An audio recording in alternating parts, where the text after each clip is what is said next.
Ladies and gentlemen, happy Monday and welcome back to another SLG Meetup. Your host Alvaro Nunez, and I hope everybody's doing phenomenal. Today we're gonna have with us Jordan March, real estate superstar and advisor at the brokerage Serhant in New York, with over $600 million worth of real estate sold. There he is. What's There happening, we go. Jordan? How are you? I'm great. Happy I'm Monday. so happy to see you here and thank you for joining. You're having your kids starting school? Kids are starting school, one in kindergarten, the other in second grade now. Oh, wow, look at you. So very important day. Congratulations. And thank you for being here today. I know you are a superstar there in New York, Stop it. and I was making a quick intro about yourself. You're a real estate superstar and advisor at the brokerage Serhant. You've sold over $600 million worth of real estate, and you've also mentored and coached over 650 brokers. I mean, besides that, you're also a musician. I mean, you do everything. So I don't know where to start. I guess I'll just say, who are you and what are you doing that I have not met you before? It's amazing everything you've accomplished. Thank you.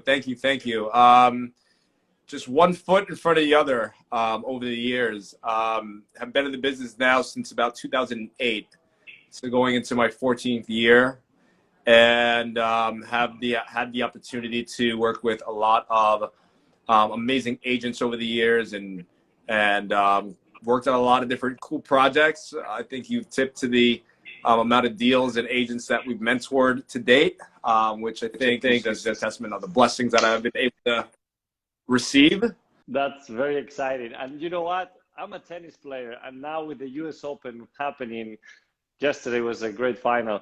I was so excited about New York and the crowd and everything, like back on fire. So definitely it's a market that it's always going to be very, very top notch throughout the years, regardless of COVID or no COVID. And it definitely takes what you guys are doing at Serhant, redefining the industry to really break through and be one of the dominant players. So congratulations on that.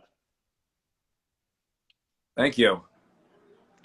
Now, let me ask you this, Jordan, because it's very interesting to see how you are separating and combining at the same time being a real estate advisor at the company, as well as a mentor and coach. Then you also have the personal side of the music, which we'll talk about it in a bit. But what's been going on in regards to your career that throughout all these years now at Serhant you see different than before? Everything has led me up to this point, working with Ryan. It all makes sense. But what I think I love most about this opportunity is that we're often creating the markets. We're giving access to a whole different resource and a whole different audience with the exposure that we're giving our clients and our sellers and our developers. And it is just, using the power of storytelling, using the power of video media, using the power of digital media, we do in-house, and really just supercharging and accelerating the growth of what we're doing as far as our businesses, but then taking it a step forward and saying, how do we best service our client in 2021? Besides that, how do you see the real estate industry in New York? I'm experiencing a very wild market where we're getting multiple offers on properties. There's a lot of competition that's out. Since prices have reset a bit or bottomed out at I would say, winter of the market, we've seen just each month increasingly more activity going on. I think it just lends to the fact that New York is here. It's here to stay. It's not going anywhere. I know there was a lot of headlines saying, where is New York going to be in a year? Market has been showing that people are also buying very big, just to get low interest rates and favorable terms in financing. It seems like the usual draw these days.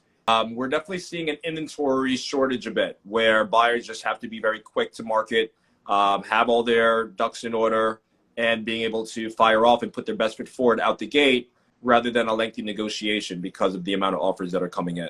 I see inventory being an issue over the next couple of years. How have you as a person, go from regular real estate to more luxury to high-end super residential luxury?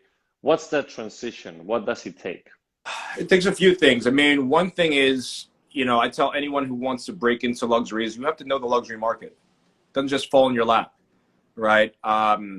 What's trading in certain segments of the market? What type of product is sitting, right? What should your clientele be aware of in the luxury sector? What's happening? Where there are discounts to be had? What type of projects are, the more marquee listings in the area at any given time? And I think it's really important just to know what's going on in the luxury sector. That's the beginning, because oftentimes when you get the opportunity, you want to be prepared to close on a deal or add value in a conversation. It definitely comes with networking, right? You have to be in an area where you're visible enough to capture this audience. Luxury, it's also about a lot of the details, making a very, very strong first impression, having the best marketing, and having the best representation behind you.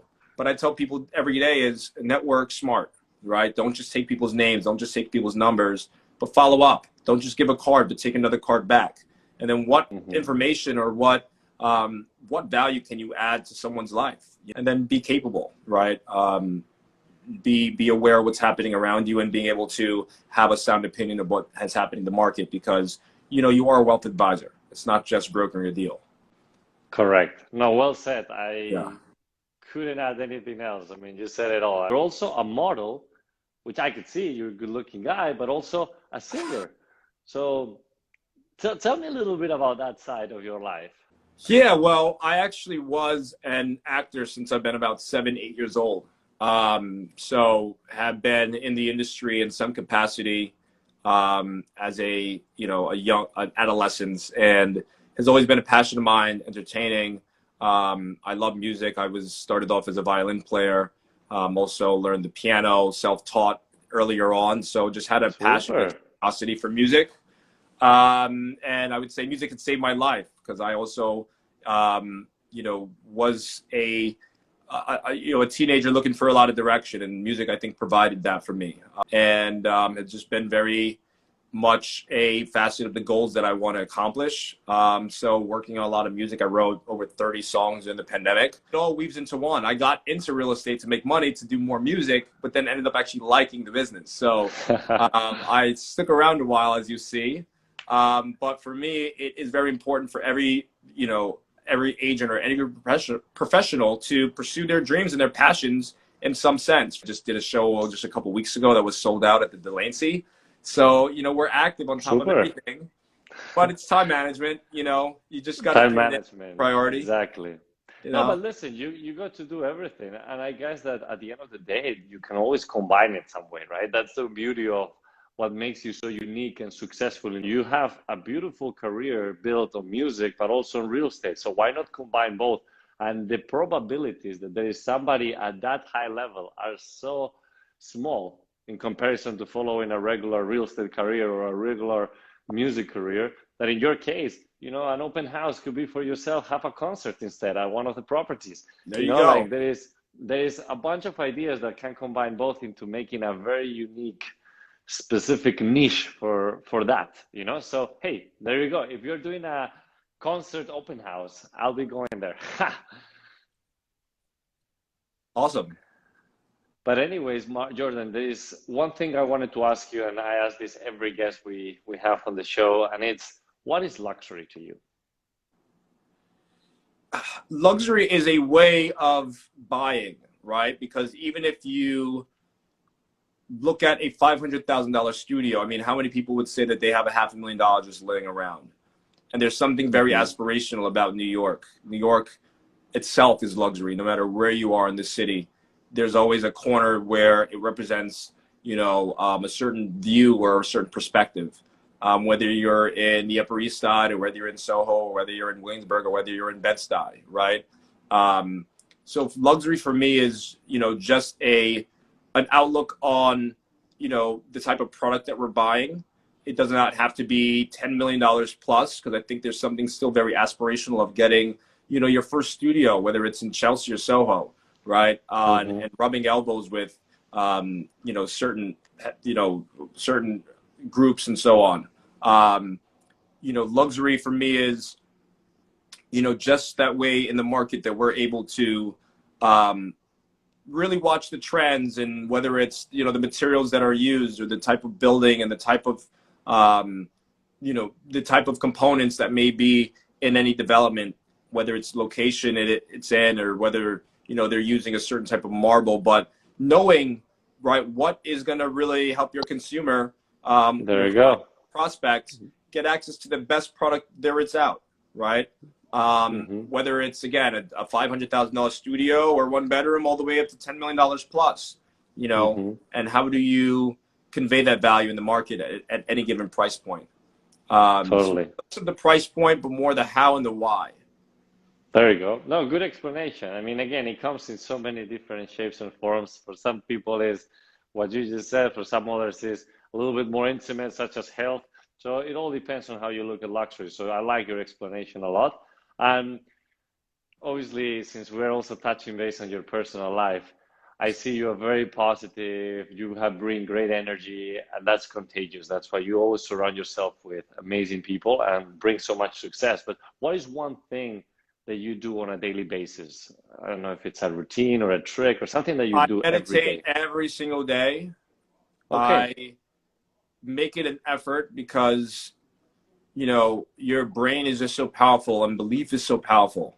And I think there's always a ceiling that we're experiencing, even if you're, the president of the United States. It's like, what more can you accomplish? What more can you attract into your reality? So I'm always looking at, okay, I've gotten to this next level, but what's the next level, right? And how do I really challenge myself and push myself? So I find that meditating is very easy for me to sort of turn off my objective mind and just sit still, or, actively create, using my emotions or using visualization techniques to sort of step into the next experience, whether I have to get ready for a series of tasks that I have to accomplish, or getting ready for a new initiative, or just going into the unseen and saying, I just want this month to be successful. What am I able to accomplish? And just sort of opening a door of a more wider expectation that magic can happen, and magic does happen. I can't tell you how often I make a client train, or just getting a coffee, and they may have known somebody I've known, and just so many coincidences along the way that I really do feel that you create your luck. So I do 100%. that. And other than that, I tell people, just milk what makes you feel good. Whether it's turning on a playlist, you may just get, you might just go down to the bakery and get a quick snack and take a walk and maybe get a view, or sit by the water and just nurture yourself, because you are your greatest asset, So how do you get yourself into being the best well-oiled machine that you could be, and it takes work. There's nothing to it, but just like you brush your teeth every day and you wash your face, you should be working on your mind, and you should be working on your spirit a little bit too. Totally. Well, thanks for sharing that. That's definitely very inspirational, and I'm sure that a lot of people that are listening today or watching feel that way. So thanks again for everything, and I hope that you got to inspire multiple lives, and that you keep crushing it like you're doing over there in New York. I want everybody that is watching or tuning in to please follow Jordan March. There is a Mr._Manifesto on Instagram, correct? Yes. And is there anything else that we have not touched that you would like to share? And you can follow Jordan March Music. So there's two. Exactly. Wow, come on. I mean, the whole package. Come on. No, but thanks again, Jordan. This was Thank you. Amazing to get to chat with you. I mean, I hope to see you soon in New York, or if you start to feel a little bit the cold in the upcoming months, you can come to Miami for a little bit. I'll be here. And yeah, is there anything else that you would like to say before we wrap this up? No, if anyone's looking to buy, sell, rent, give me a call, or just want an opinion on the market, and or opinion about your home and what it may be worth. I'm really, really happy to connect with anybody, or just for a hello if you love to just chat more. But if you're looking to get into real estate, if you're a real estate broker who's looking for some help, happy to have a conversation and be of any help and assistance to anyone in their journey. Amazing. Well, thank you so much, Jordan. I really appreciate your time. Wish you the best, and we'll see each other soon. Thank you so much. Take care, my friend. Bye-bye.